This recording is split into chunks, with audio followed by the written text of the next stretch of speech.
Welcome back to It's Haunted, What Now? I'm your host, Lainey. Behind the scenes, things have been a little crazy, I'm not going to lie.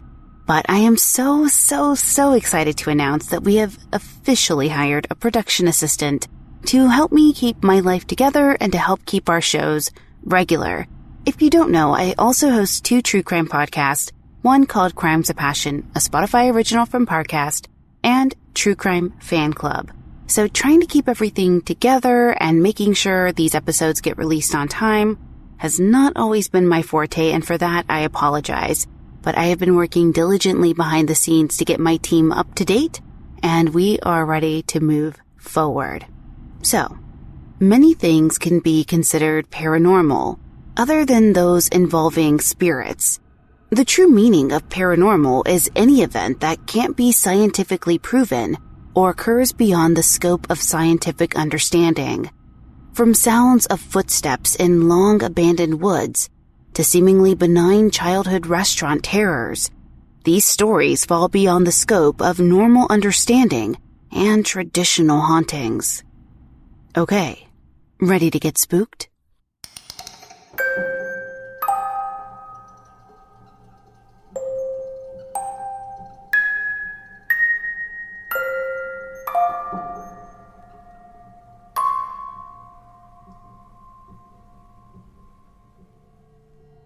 Rezzycakes opens this episode with the hope for answers. Hey gang, this is going to be a little bit of a long story, but I want to give as much detail as possible because I'm genuinely seeking advice or thoughts. Some background on the first incident. My dad, 55, and I, 23, went on a trip across the country to move me to a new state. One of the stops on the way would be my dad's uncle's, he's 73, and we'll call him Mark. His cabin. The cabin is situated in rural Illinois, about 55 minutes from the nearest town. There is no street markings whatsoever, and the nearest neighbor is a good 6 miles away.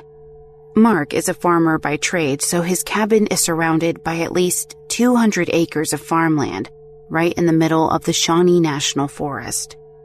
On 2 sides of the cabin, there is woodland so thick you couldn't walk through it, and on the other 2 sides there are a field of crops. The cabin itself is 3 stories. The basement houses a small garage and laundry room. The middle floor is the largest, having Mark's bedroom, the kitchen, the living or dining room, and a bathroom. The top floor is just a landing and 2 bedrooms that connect through a shared bathroom. My dad and I each got one of the bedrooms. The middle floor has a raised deck on 3 sides that are full of windows and has a massive sliding glass door. And you guessed it, when it's nighttime out there, there is absolutely nothing to subset the darkness. You can't see a single thing out of the windows, no matter how hard you try. Now, let's move on to the creepy part. The first night we stayed there, I was sitting on my dad's bed chatting. He had his window open to ventilate the room, and you could hear lots of movement from outside on the ground level. Of course, we couldn't see anything. We could only hear trees swaying, branches and dry grass crunching by something walking on it. Don't worry, we assumed it was deer as there were many in the area and went to bed without any issues. The next day comes and goes after my dad and I spent it exploring the area on a UAV. The next night after Mark goes to bed, my dad and I were sitting in the living room watching an old movie on the TV. This was around 9 p.m. and I remember getting the distinctly anxious feeling while sitting there with my dad. I routinely looked through some of the windows that were surrounding it, but as you guessed, I couldn't see anything but black. Around 10:30, my dad and I go to our appointed bedrooms and he quickly falls asleep. I messed around on my phone till around 1:30 a.m. At this point, I shut my door so only a sliver of light is getting into my room, and I could barely see out into the dim landing. I plug my phone into the charger and hop back into bed, ready to go to sleep. Around 20 to 30 minutes goes by of me trying to fall asleep, and that's when I hear it, clear as day. There is a loud and forceful knock on one of the windows. 3 distinct knocks. I shoot up in bed and just sit there for a few seconds, listening and looking out through the small crack in the door. I get up and I am hit with this overwhelming feeling that I should not open my door and go out. So I end up going through the shared bathroom and into my dad's room. I wake the poor guy up from a dead sleep and tell him that I heard some knock on either the glass doors or the windows. My dad gets up and I follow him downstairs, and he checks the entire house before locking both of the doors that my uncle always leaves open. After turning on the porch light and checking the house, we found nothing and go back up to our rooms. I am extremely unsettled, but could tell my dad was assuming I had just freaked myself out. The next morning comes around. I go downstairs where my dad is sitting at the table with Mark. Apparently the two had been discussing what I had heard last night. That is when my dad tells me that Mark heard the same knocking at the same time of night on 3 separate occasions. The first time he heard the knocking, he immediately jumped up from bed and grabbed the shotgun he keeps in his closet. He knew there would be no one or nothing good knocking at his door in the middle of nowhere at 2 a.m. He saw nothing when he looked outside, and when the knocking came twice more, he didn't bother checking it. Mark is a 73-year-old tough cowboy that is straight up fearless and doesn't find any enjoyment in lying. We left the same day to continue our journey across the states. The second event occurred just last week. My dad was visiting my mom and I in our 2-bedroom house before he flew out of the city's airport the next day. Due to him being there, I spent the night on an air mattress on the floor of my mom's bedroom, while he slept in my bed. My mom's bedroom is in the back of the house with a small backyard and a sloped 6-foot wall leading up into the desert. Around 5 a.m., I am jolted awake by this extremely loud knock on my mom's bedroom window. I sit up and just stared at the curtain-covered window. My mom had already been awake, she's an early riser, and had her earphones in watching something. She yanked them out and asked me if I had heard it as well. The two of us just sat in silence. She tells me that if she opens the curtains, she just knows that something is going to be staring back at her. I go and wake my dad up, again, poor dad, and tell him the two of us heard someone at my mom's window. He goes outside and finds nothing, but reports that he heard the dogs barking off and on for a little over an hour. Strange. My mom and I heard no barking whatsoever. The sun comes and goes and nothing else happens the next night or any night since then. So that's the end of my experiences. I just think both events, especially the first, are beyond bizarre. Both times I was overwhelmed by the negative and anxious feelings, and I just have no explanation for either. I need your input on what you think could have happened, as it has been on my mind since all of this happened. Thanks.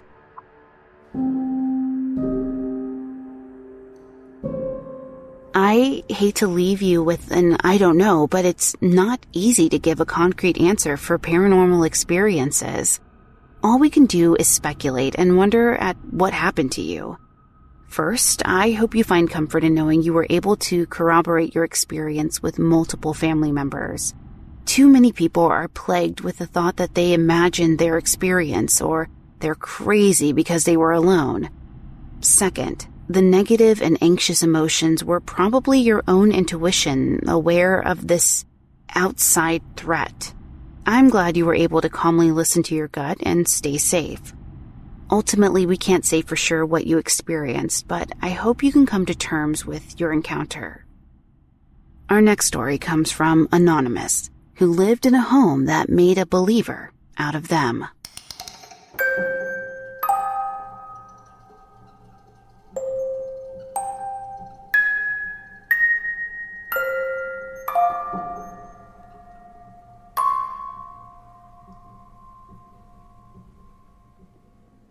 Hey everyone, so basically this is a story about a house I lived in a year ago near my IT campus in the west of Ireland, which I believe was haunted.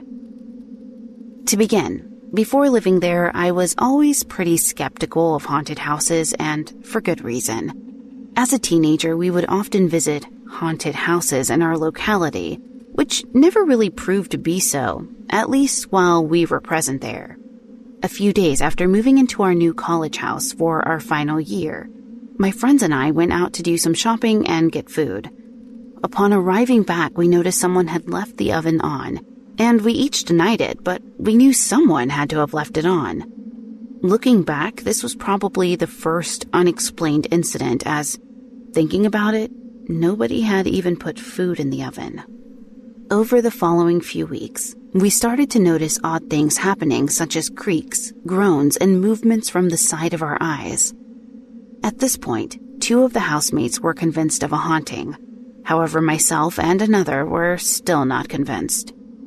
Soon, only I was left unconvinced, as one day, while the other non-believer was home doing study, they looked up to see a face peering at them before vanishing. It finally clicked for me when I woke up one night just before Christmas to see a very large man, or what I believed to be a man, staring at me from my wardrobe. Then things started to get really strange. Boot prints started to appear on the ceiling, making tracks across the roof. By the end of the year, one of my friend's girlfriends swore she saw him upstairs in the room when he had been downstairs with me all along.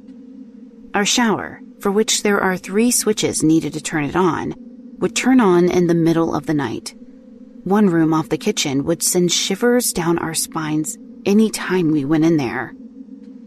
There was one night in particular which really scared me. I always locked my door before going to bed and distinctly remember doing this that night.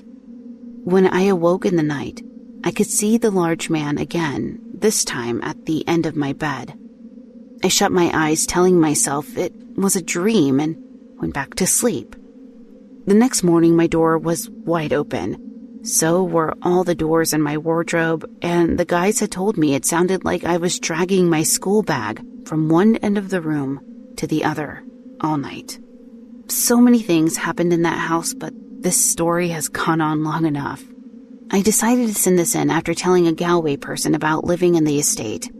Without saying which house I lived in, he told me of a creepy haunted house at the back of the estate, which a family he knew had moved out of a few years prior.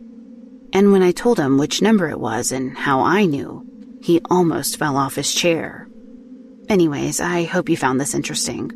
We all got out of the house unscathed, but it really made believers out of all of us.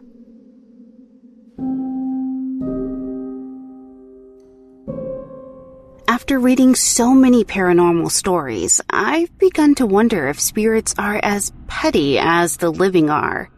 I've frequently come across stories of skeptical folk who were suddenly inundated with activity they weren't able to disprove.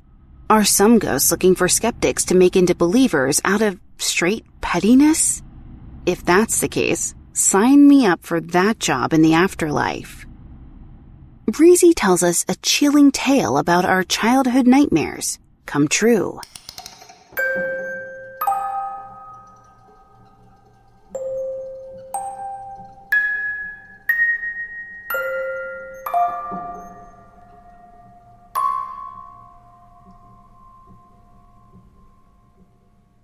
So, I was with friends watching a YouTuber who read a creepypasta story on the Showbiz Pizza Uncle Clunk animatronic, and it brought back an old memory of something that happened to me as a kid. I was maybe 5 when we were on vacation to a family reunion, and one of my uncles thought it would be fun to take us all to a local Showbiz Pizza so all the kids could play. The place was pretty empty, and we had it mostly to ourselves. And I remember seeing Uncle Clunk on stage there. After eating, we were all upstairs in the arcade area when I noticed my teddy wasn't with me. My grandpa gave it to me and I never went anywhere without it. So I went downstairs to the stage area where we ate, hoping to find it. I was the only one down there. All the people and staff were upstairs and all the animatronics were turned off. The place didn't have curtains to cover them, so I could see they were shut down, so I knew I was completely alone. As I was looking around everywhere for my bear, I heard someone say, "Your little friend's under the booth chair where you were eating." Not caring to see who spoke, I ran and looked where they said. My teddy was there, just like they had said. I looked to say thank you, but no one was there, and I remembered I was alone down there. Like I said, all the staff, my family, and everyone else was upstairs, so I was confused. Then behind me, I heard the same voice say, "Your mommy's looking for you. You should go." I turned, but the only one there was Uncle Clunk, and it had its eyes open wide, its mouth in a big, creepy smile. Then its head turned to look straight at me. I was confused and scared now since all the other animatronics were off and he didn't do this in the show. So I quickly walked back up the stairs, and each time I looked back at the animatronic, it was looking at me like it was watching me go.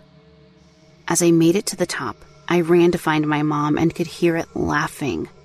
I found my mom at the counter and she was relieved to see me, and she told me not to walk off like that. I tried to tell everyone what I saw, but they all just said it was my imagination, or a staff member messing with me. But I know what I saw, and when I went downstairs with my parents to get the check, my dad left and I looked over at it, but it looked turned off. As we left, I looked back at it again and saw its eyes open to look at me and held my mom's hand tighter.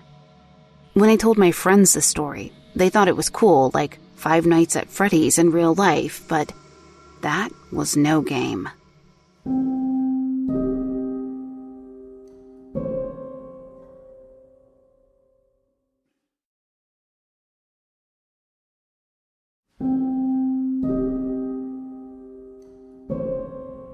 Okay, so a very large and in charge, strong no thank you. That story is a literal nightmare that I'm sure quite a few of us have had as kids. And as a former Chuck E. Cheese employee, I will say that I was also scared of those animatronics. Mostly because I believe in the paranormal, so I believe anything can be haunted. So all that to say, I'm still pretty weary about creepy little restaurants with animatronic entertainment. I can't believe that that truly happened to you, and I have so many chills going down my arms right now. I hate things like this. Now, even though it's creepy to hear this type of encounter, I encourage any other listeners with this kind of story to reach out and let us know if it happened to you too. You know, for science. Our next story comes from Rinsa, who saw someone missing something important.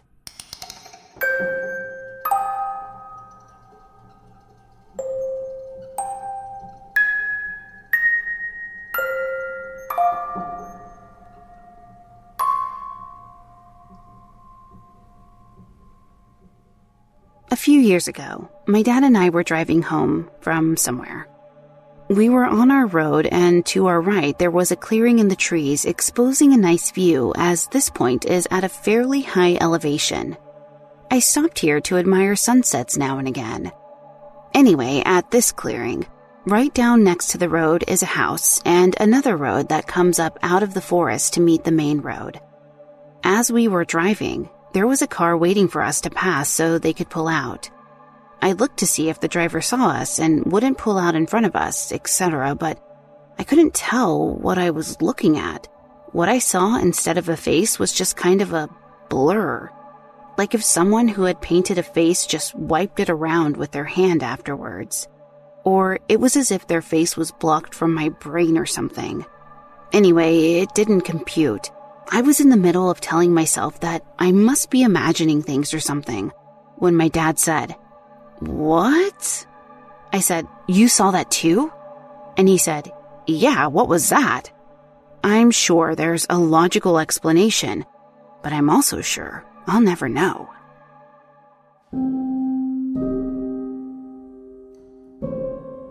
Wow, so that was a short story that packed in quite the punch. There really is no explanation for the phenomena the both of you encountered, but I do wonder if anyone else has experienced something like this. I know I've heard stories like this in the past. And of course, we'd love to hear from any listeners who could help validate this experience and maybe help understand what that was. The next story is from Kermoin, who tells us about a sudden uptick in activity.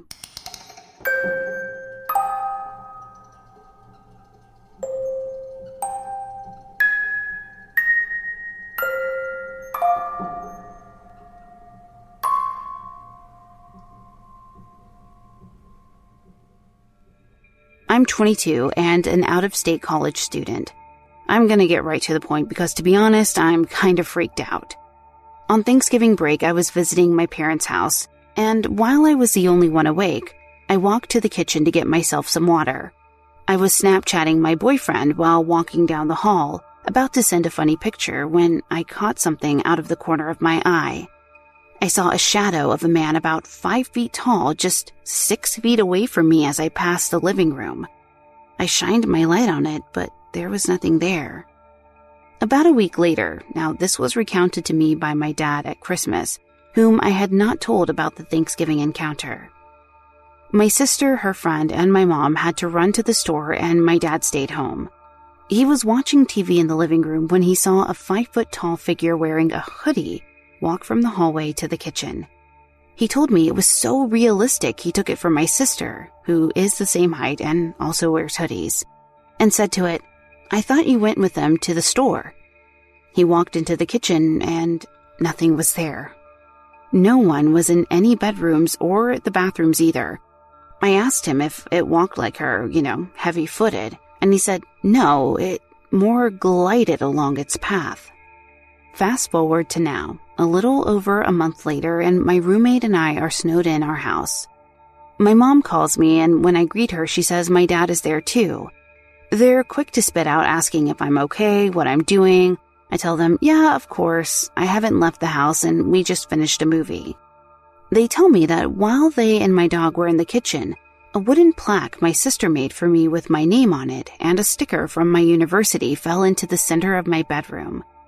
I think I should note that both of those things had been sitting untouched, securely placed on a shelf in my room for the better part of 2 years. I have no clue what's going on here and if I should be worried for my family or not. Does this sound like something we need to address, or could it be something peaceful?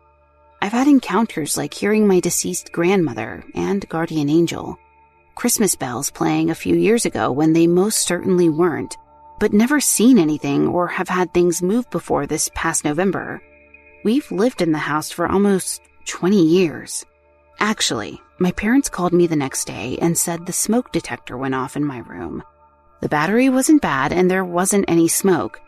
It was just the one in my room, and it turned off when my dad entered the room. We believe it's a deceased family member, so nothing harmful. But it's definitely someone trying to talk to me and my dad.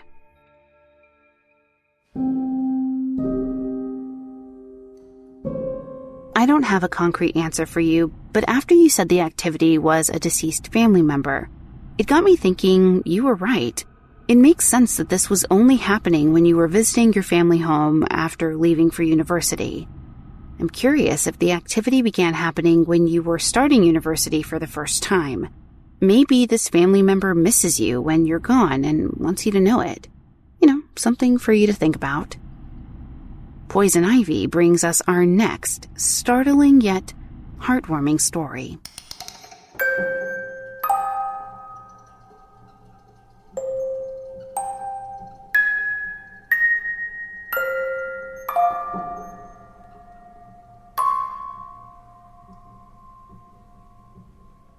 At the time, my great-grandpa was in hospice, and we would go to see him every day. That night, my mom put me to bed and tucked me in, and I immediately fell asleep. I woke up at 3 a.m. on the dot because I felt stuff moving on my bed. I thought it was my dog, so I ignored it, but then I realized my dog was huge, and I would definitely know if it was him. So I jumped up and, hold on because I'm about to sound crazy. It was both of my great-grandpa's dogs that had been put down, and I vividly remember playing with them. When I looked up and saw my great-grandpa sitting at the end of my bed, which surprisingly didn't scare me, and he said, "Go tell Mama I'm not at the hospital anymore." So of course, 8-year-old me went down the hallway to wake my mom up to tell her that. An hour later, she got a phone call saying he had passed away in his sleep.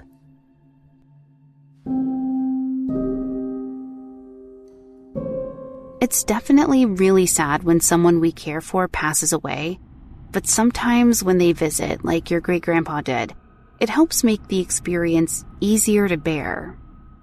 Maybe he came to you with the information more to ease your mother through it. I know it's been a while since this happened, but I still wish to extend my condolences and hope you were able to cope through that grief at such a young age. I was very close to the age you were when my grandfather passed away, and I was absolutely devastated by his loss.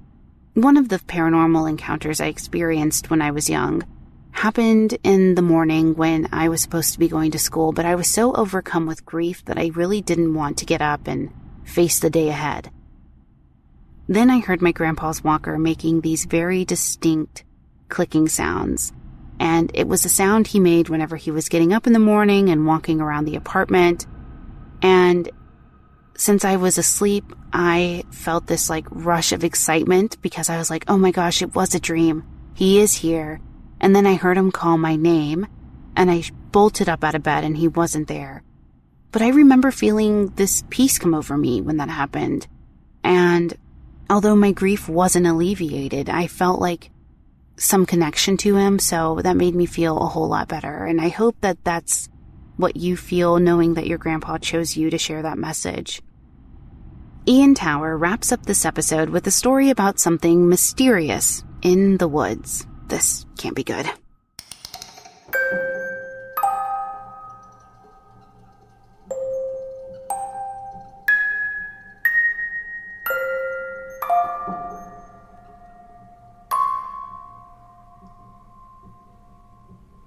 This story happened 3 years ago when I was 15 in my village. I don't tell this story much because people tend to think I'm making it up, but I've been thinking of it quite a lot this week, and I want people to know. My village is located in a rural area that is protected by the government because it has been considered a natural paradise for the last 30 years. This means that exploration in this area is quite difficult nowadays, since it's forbidden to cut trees, which means that it's a huge forest. I was spending my summer there, and my favorite thing was going hiking, although I had never gone alone into the woods, just the roads with people. My grandma told me that cleaning services had opened and rehabilitated a path that had been covered in bushes and trees for the last 30 years because of a race that was being prepared, like for runners and stuff. Usually, I'd go to the nearest town, which was an hour away by foot, by the only way I knew, the road. On my way back from seeing friends there, I took the new path my granny said was safe, alone. This was a mistake. The first part of the path was the easiest, just too many obstacles and landslides, but it was nothing compared to the rest. The second part was a hill full of rocks that was the hardest thing to go up. Literally, I had to climb on all fours like a dog. When I got to the top, I looked around and found some animal bones. I didn't pay much attention to it since the area is known for its big population of wolves and bears that go out at night. I continued on my way faster than before. This part was plain floor where the woods really begin, so it was a relief until I got to a dead end. Some huge trees had fallen exactly in a row on the path, and it was impossible to cross them. This seems really off to me because there were no other fallen trees. The weirdest part, beside those trees, was a little barn. Yes, a barn, in the middle of the woods. I thought to myself that it was probably abandoned because it looked like it was. So I decided to throw my bag into the little field that belonged to the barn, and then I crossed the fence. I crossed it running without realizing the most bizarre thing. That field had no trees in it. It was clear. No bushes, no big plants, nothing. It really shouldn't have been like that if it was abandoned. I started feeling concerned about how the location of the fallen trees was so coincidental, how there casually was a barn beside with a clear field when that path had been closed for 30 years. It just seemed really off. I went on, and luckily I was reaching the last hill my grandma had described, the one that connected with the village. Suddenly there was a silent moment in the woods, which allowed me to hear some branches cracking behind me. I thought to myself it was a bird or something, but they started to come closer. They really sounded like footsteps. After trying to convince myself it was probably an animal, and now I was so afraid I couldn't look back. I started walking faster. Guess what? So did the footsteps. I started running after noticing, and so did the footsteps again. I was running for my life at this point. Suddenly, I started hearing incredibly loud grunts. Everything was going really fast. Luckily, I got to my village in a minute or so after that. I got into the patio of the first house I found and closed the door. It was a relative's house, so no need to call the police. I stayed there for 10 minutes until I got my breath back and then came back home. I get chills just from remembering the place, not having signal in the middle of nowhere and the grunts. It makes me think there was something following me, and the barn and the trees were just a distraction to slow me down. I never went into the woods alone after that.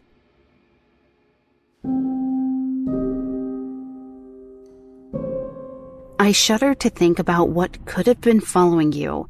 At first, I wanted to explain it away as an animal, but I also have a true crime podcast, so I don't even want to imagine how you almost had your own version of like a Texas Chainsaw Massacre story here. Did you think the whole experience was simply paranormal? I honestly hope so in this case, because spirits and ghosts are a lot less frightening than what the living are capable of. Well, that does it for this episode. If you'd like to submit your own personal spooky tale to be read on the show, head to hauntedpod.com and click on the link to submit your story. You can also email me at hauntedpod@gmail.com. Thank you for listening. If you enjoyed this episode, please leave a positive review on Apple Podcast or your podcast player of choice. It really does help. You can find us on Twitter at podcast_haunted, Instagram at It's Haunted What Now, or at hauntedpod.com. Production assistance provided by Olivia Holmesley and Jesse Hawke. Writing assistance provided by Sherilyn Reyes. The official composer for the show is Neeks at We Talk of Dreams. Check him out on Twitter at We Talk of Dreams or WeTalkOfDreams.com. Audio engineering provided by Ches at Gray Multimedia. Until next time. Did you hear that?